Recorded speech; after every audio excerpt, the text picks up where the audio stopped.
let's jump into goals of church revitalization. And when we look at goals of church revitalization, there's four. Number one, you want to honor and glorify God. We want to make sure that God is glorified in everything that we do.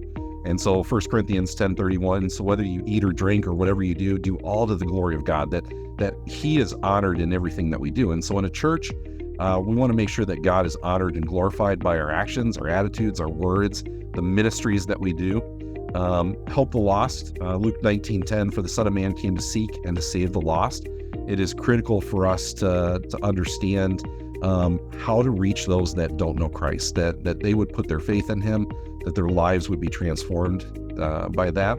We can talk about multiplying disciples, and Matthew 28:19 and 20, go therefore and make disciples of all the nations. And so part of a healthy church, part of the goal of church revitalization is that churches are multiplying disciples, that they're creating disciples that go and make more disciples. And so when we look at that, it becomes critical. The last one, just healthy churches. And as Paul writes to Timothy in 1 Timothy 1:5, the aim of our charge is love that issues from a pure heart and a good conscience and a sincere faith. That we want to see people that love other people. Jesus sums it up this way: love God with all that you are and love your neighbor as yourself. And this is a core part of healthy churches. Love from a pure heart, a good conscience, that you're doing what is right. You're doing what God has called you to biblically.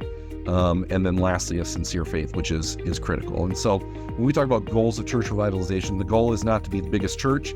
It's not to have the most money.